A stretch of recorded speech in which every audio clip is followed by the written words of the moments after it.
Monkey's Paw by W. Jacobs.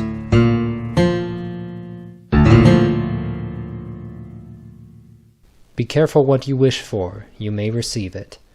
Anonymous.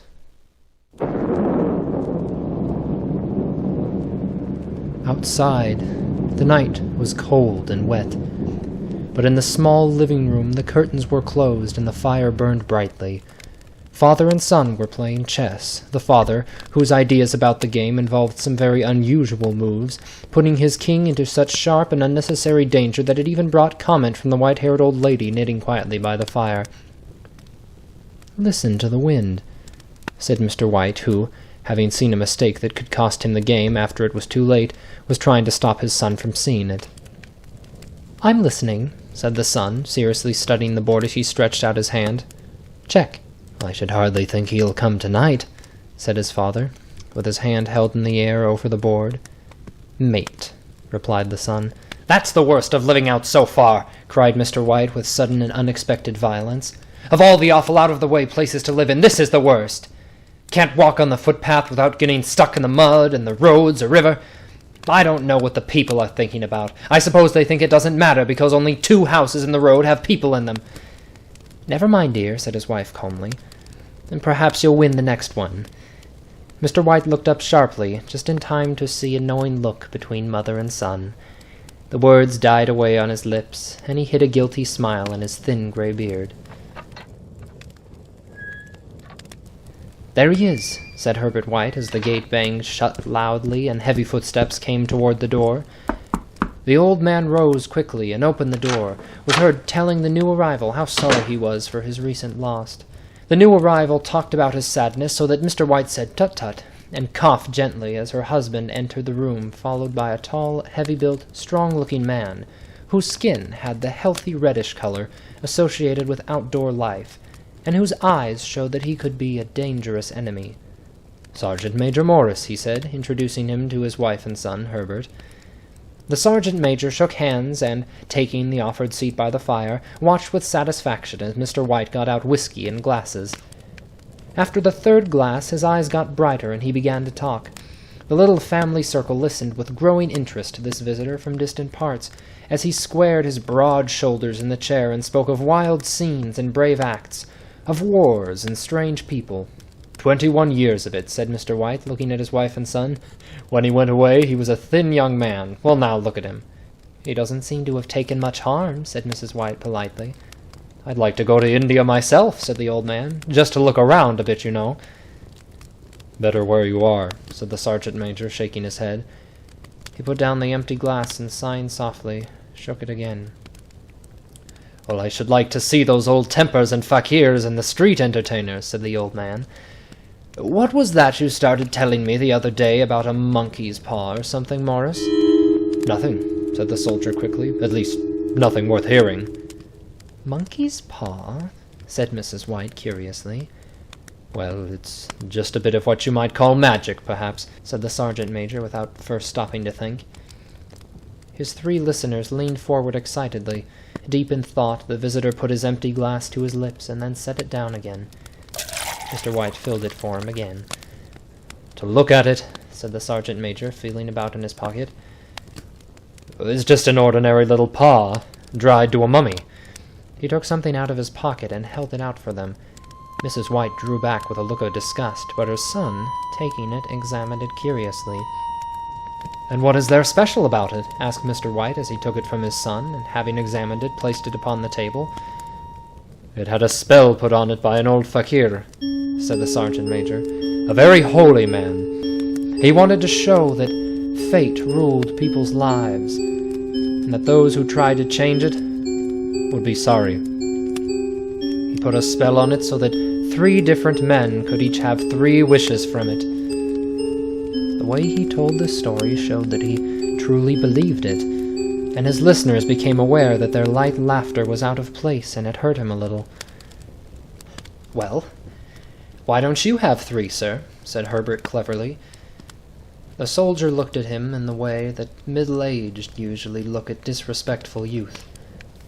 "I have," he said quietly, and his face whitened. "And did you really have the 3 wishes granted?" asked Mrs. White. "I did," said the sergeant major, and his glass tapped against his strong teeth. "And has anybody else wished?" continued the old lady. "The first man had his 3 wishes, yes," was the reply. "I don't know what the first 2 were, but the 3rd was for death.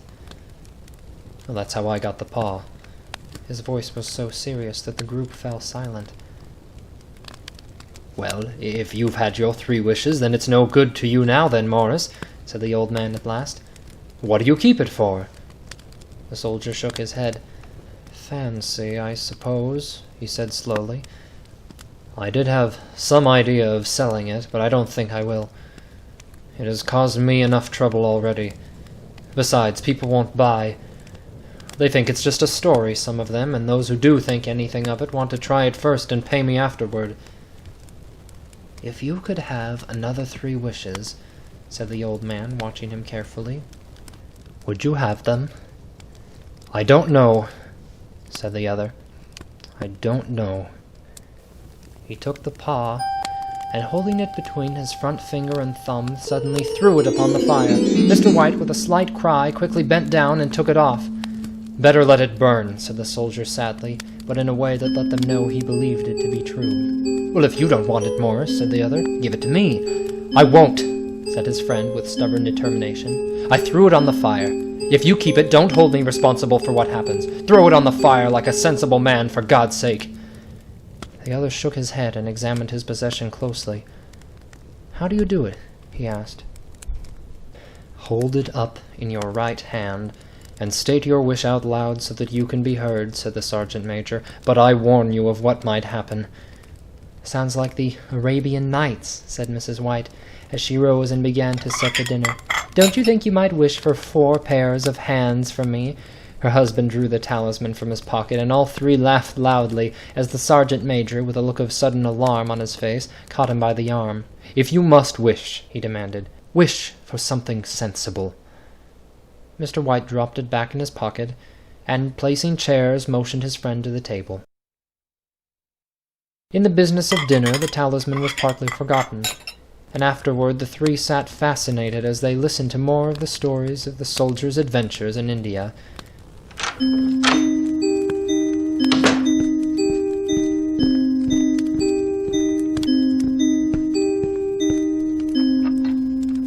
"If the tale about the monkey's paw is not more truthful than those he has been telling us," said Herbert, as the door closed behind their guest just in time to catch the last train, "we shan't make much out of it."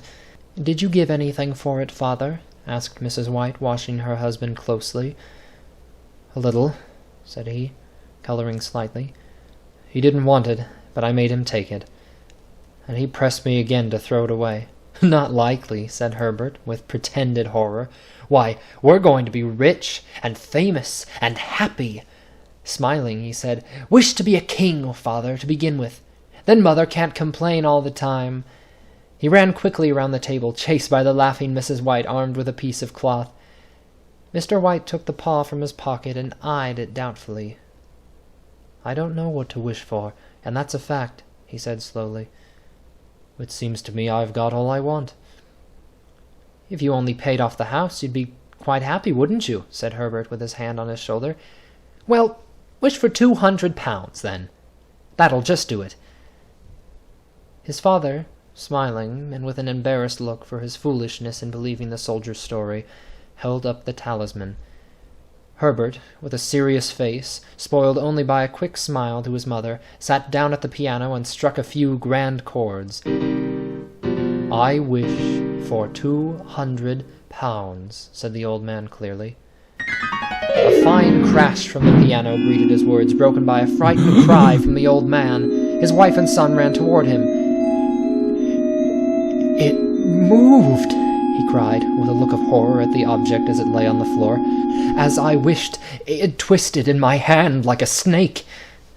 "Well, I don't see the money," said his son, as he picked it up and placed it on the table, "and I bet I never shall." "It must have been your imagination, father," said his wife, regarding him worriedly. He shook his head. "Never mind. though there's no harm done, but it gave me a shock all the same." They sat down by the fire again while the two men finished their pipes.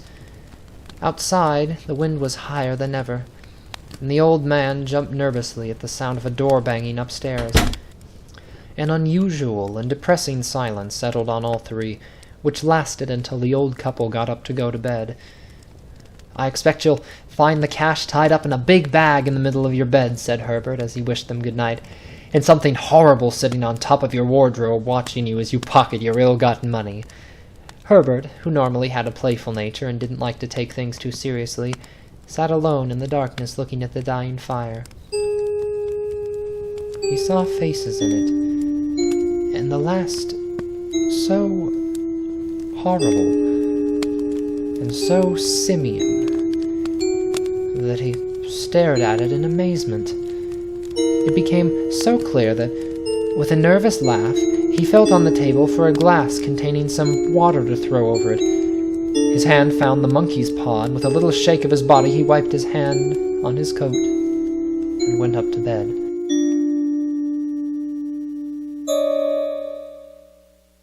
In the brightness of the wintry sun next morning, as it streamed over the breakfast table, he laughed at his fears.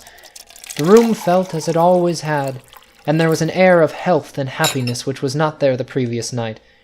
The dirty, dried-up little paw was thrown on the cabinet with a carelessness which indicated no great belief in what good it could do. "I suppose all old soldiers are the same," said Mrs. White. "The idea of our listening to such nonsense! How could wishes be granted in these days? And if they could, how could £200 hurt you, father?" "Might drop on his head from the sky," said Herbert. "Morris said the things happened so naturally," said his father, "that you might, if you so wished, not see the relationship." "Well, don't break into the money before I come back," said Herbert, as he rose from the table to go to work. "I'm afraid it'll turn you into a mean, greedy old man, and then we shall have to tell everyone that we don't know you."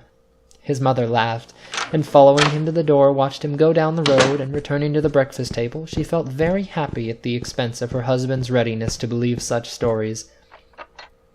All of which did not prevent her from hurrying to the door at the postman's knock, nor, when she found that the post brought only a bill talking about how sergeant majors can develop a bad drinking habits after they leave the army. "Herbert will have some more of his funny remarks, I expect, when he comes home," she said as they sat at dinner. "Well, I know," said Mr. White, pouring himself out some beer. "But for all that, the thing moved in my hand. That I'll swear to." "You thought it did," said the old lady, trying to calm him. "I say it did," replied the other. "There was no thought about it. I had just—" "What's the matter?" His wife made no reply. She was watching the mysterious movements of a man outside who, looking in an undecided fashion at the house, appeared to be trying to make up his mind to enter. In mental connection with the £200, she noticed that the stranger was well-dressed and wore a silk hat of shiny newness. 3 times he stopped briefly at the gate, and then walked on again. The 4th time he stood with his hand upon it, and then, with sudden firmness of mind, pushed it open and walked up the path. Mrs. White, at the same moment, placed her hands behind her, hurriedly untied the strings of her apron, and put it under the cushion of her chair. She brought the stranger, who seemed a little uncomfortable, into the room. He looked at her in a way that said there was something about his purpose that he wanted to keep secret, and seemed to be thinking of something else as the old lady said she was sorry for the appearance of the room and her husband's coat, which he usually wore in the garden. She then waited as patiently as she could for him to state his business, but he was at first strangely silent. "Was asked to call," he said at last, and bent down and picked a piece of cotton from his trousers. "I come from Ma and Megan's." The old lady jumped suddenly as in alarm. "Well, is anything the matter?" she asked breathlessly. "Has anything happened to Herbert? What is it? What is it?" Her husband spoke before he could answer. There, mother," he said hurriedly. "Sit down and don't jump to a conclusion. You've not brought bad news, I'm sure, sir," and eyed the other, expecting that it was bad news, but hoping he was wrong. "I'm sorry," began the visitor. Is he hurt? Is he hurt?" demanded the mother wildly. The visitor lowered and raised his head in agreement. "Badly hurt," he said quietly, "but he is not in any pain." "Oh, thank God," said the old woman, pressing her hands tightly together. "Thank God for that, thank—" She broke off as the tragic meaning of the part about him not being in pain came to her. The man had turned his head slightly so as not to look directly at her, but she saw the awful truth in his face. She caught her breath, and, turning to her husband, who did not yet understand the man's meaning, laid her shaking hand on his. There was a long silence. "He was caught in the machinery," said the visitor at length in a low voice. "Caught in the machinery," repeated Mr. White, too shocked to think clearly. "Yes." He sat staring out the window, and taking his wife's hand between his own, pressed it as he used to do when he was trying to win her love in the time before they were married nearly 40 years before.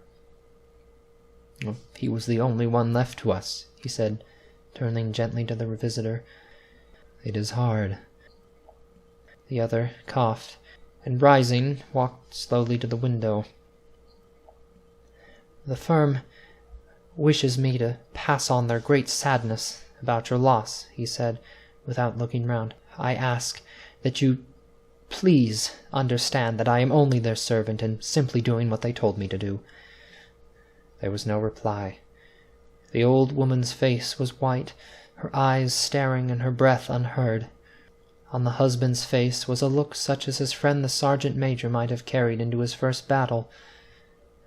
"I was to say that Ma and Meggins accept no responsibility," continued the other, "but although they don't believe that they have a legal requirement to make a payment to you for your loss, in view of your son's services, they wish to present you with a certain sum." Mr. White dropped his wife's hand, and rising to his feet, stared with a look of horror at his visitor. His dry lips shaped the words, "How much?" £200, was the answer. Without hearing his wife scream, the old man smiled weakly, put out his hands like a blind man, and fell, a senseless mass, to the floor.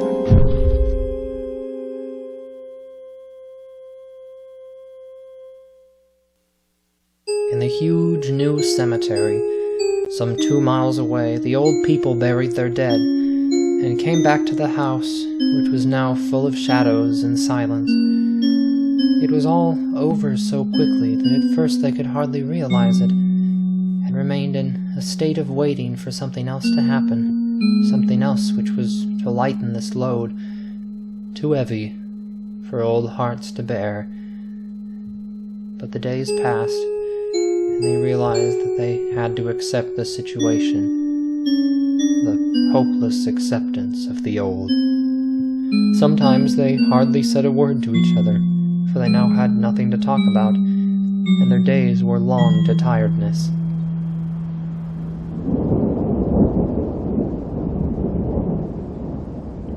It was about a week after that the old man, waking suddenly in the night, stretched out his hand and found himself alone. The room was in darkness, and he could hear the sound of his wife crying quietly at the window. He raised himself in bed and listened. "Come back," he said tenderly. "You will be cold." "It is colder for my son," said the old woman, who began crying again. The sounds of crying died away on his ears. The bed was warm, and his eyes heavy with sleep. He slept lightly at first, and then was fully asleep until a sudden wild cry from his wife woke him with a start. "The paw!" she cried wildly. "The monkey's paw!" He started up in alarm. Where is it? What's the matter?" She almost fell as she came across the room, hurrying towards him. "I want it," she said quietly. "You've not destroyed it?" "It's in the living room, on on the shelf above the fireplace," he replied. "Why?" She cried and laughed together, and bending over kissed his cheek. "Well, I only just thought of it," she said. "Why didn't I think of it before? Why didn't you think of it?" "Think of what?" he questioned.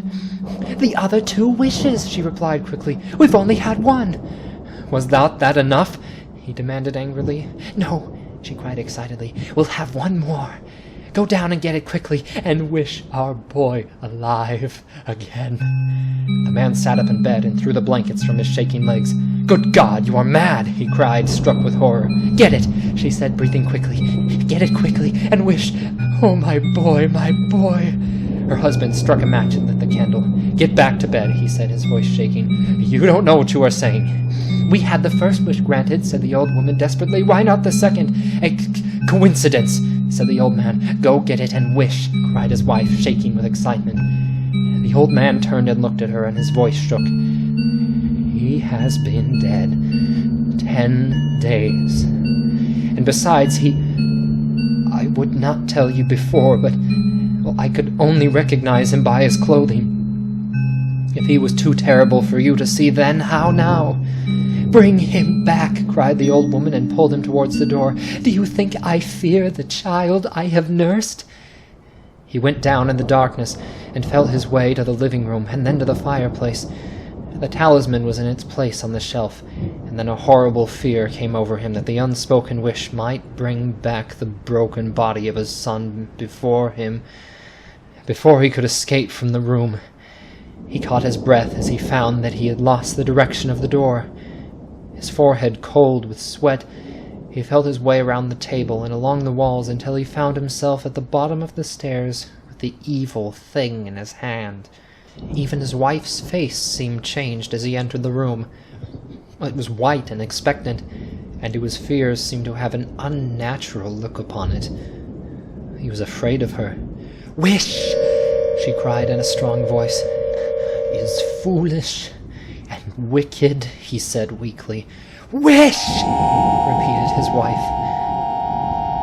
He raised his hand. "I wish my son alive again." The talisman fell to the floor, and he looked at it fearfully. Then he sank into a chair, and the old woman with burning eyes walked to the window and opened the curtains. He sat until he could no longer bear the cold, looking up from time to time at the figure of his wife staring through the window. The candle, which had almost burned to the bottom, was throwing moving shadows around the room. When the candle finally went out, the old man, with an unspeakable sense of relief at the failure of the talisman, went slowly back to bed, and a minute afterward the old woman came silently and lay without movement beside him. Neither spoke, but lay silently listening to the ticking of the clock. They heard nothing else, other than the normal night sounds. The darkness was depressing, and after lying for some time building up his courage, the husband took the box of matches and, lighting one, went downstairs for another candle.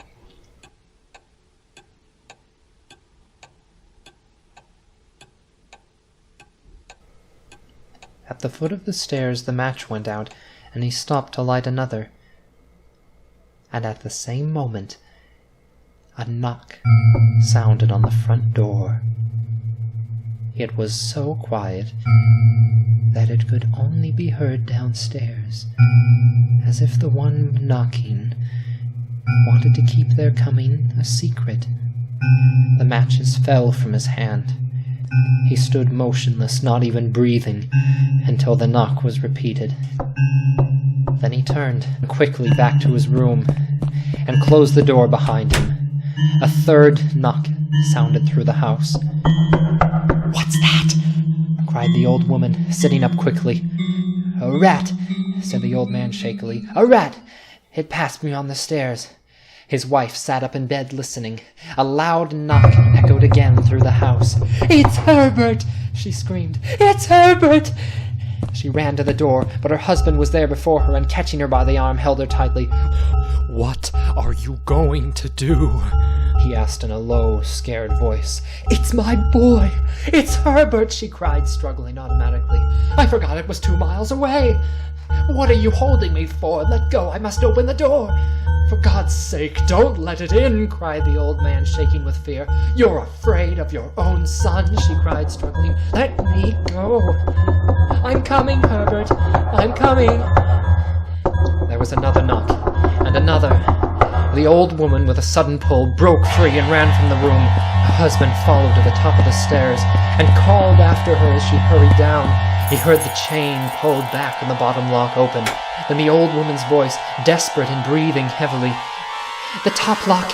she cried loudly. "Come down! I can't reach it!" But her husband was on his hands and knees, feeling around wildly on the floor in search of the paw. If only he could find it before the thing outside got in. The knocks came very quickly now, echoing through the house, and he heard the noise of his wife moving a chair and putting it down against the floor. He heard the movement of the lock as she began to open it, and at the same moment he found the monkey's paw and frantically breathed his third and last wish. The knocking stopped suddenly, although the echoes of it were still in the house. He heard the chair pulled back, and the door opened. A cold wind blew up the staircase, and a long, loud cry of disappointment and pain from his wife gave him the courage to run down to her side, and then to the gate. The street light opposite shone on a quiet and deserted road.